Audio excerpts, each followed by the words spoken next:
everyone, this is Anthony from Pure Logic Trading. Today I'm going to introduce to you a new product we've created called the LogikTickVolumeX. The idea was that in the market today, including my own products, our own products, we have a lot of exotic bar types. A lot of them are based around Renko bars and range bars and adding dynamic features to them. And there really hasn't been much time dedicated to or improvements made on a little more traditional style of a bar type, specifically the tick bar. Traditionally, a tick bar is created when whatever the interval is that you set, for example 233, ticks have been met, a bar is completed and a new bar starts and the counter starts over again. But the main question is, does a tick represent what it should?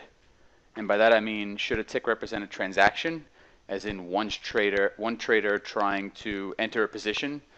And is a tick that passes with the volume of 1 the same as a tick that passes with the volume of 5 or 10 or 15 or whatever?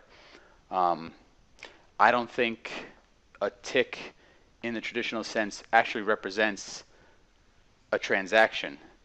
So the LogikTickVolumeX that we've created here attempts to rebuild transactions, or ticks I should say, transactions that are broken up into many ticks in order to hide large volume trades.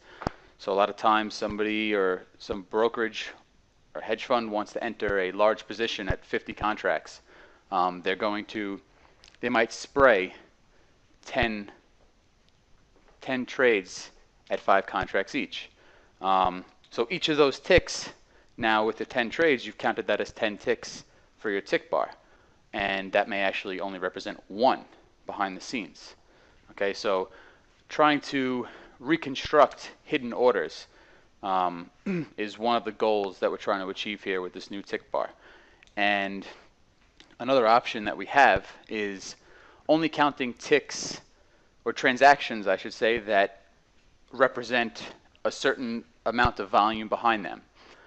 So if you wanted to see what the big players were doing and you wanted that to be presented at a tick type of chart, this will allow you to do so.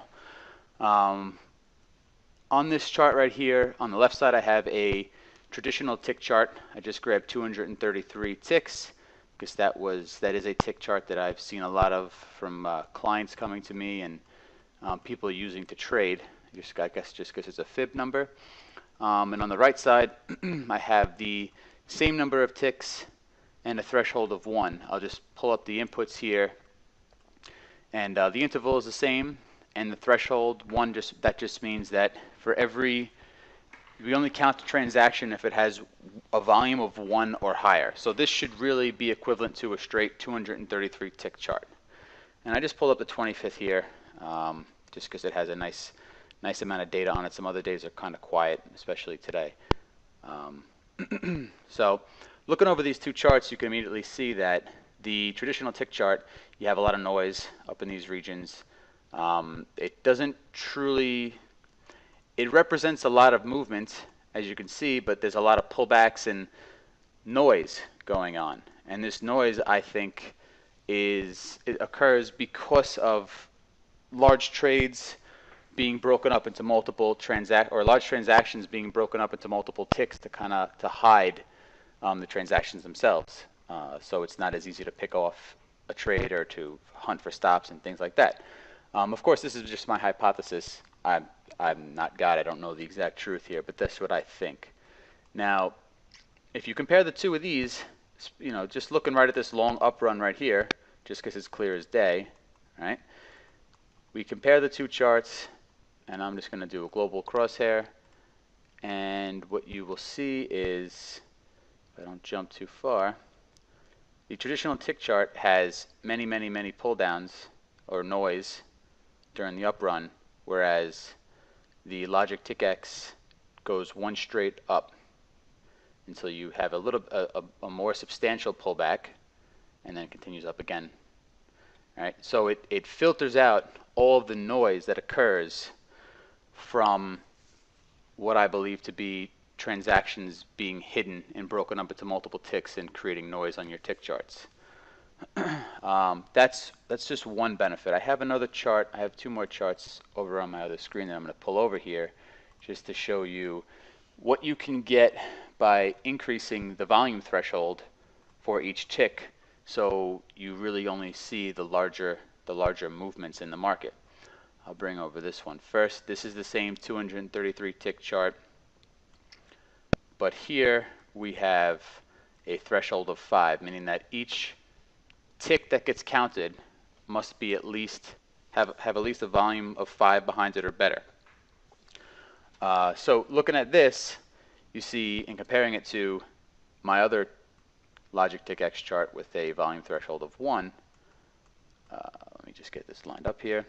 You see it further cleans up, and it makes it, you can see this reversal is clear as day over here, whereas over here you're even getting a little bit of noise with my reconstruction algorithm that attempts to find each transaction rather than count each tick. You still have some noise down here, but looking at the larger players, a volume threshold of 5, this is even cleaner. Okay, and then if we pull up, let's say we pull up a volume threshold of 20. I'm pulling up another chart on my other screen just to get it prepared.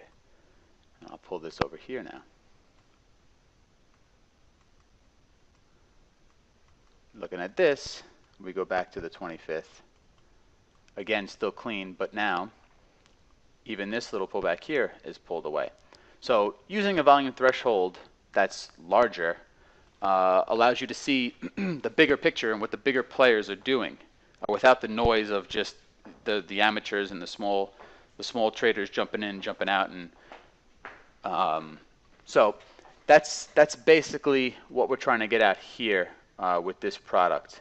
Something else I'm going to be creating, and once it's done and delivering with this, is either a bubble chart analysis tool or a mosaic chart analysis tool. And what that's going to do is it's going to show percentages of trades that are at different volumes.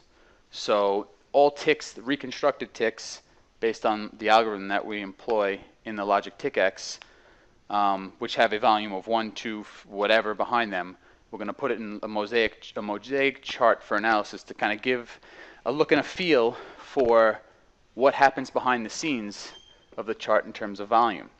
And hopefully that will shed more light on how to use these charts and how to use volume and tick charts in general.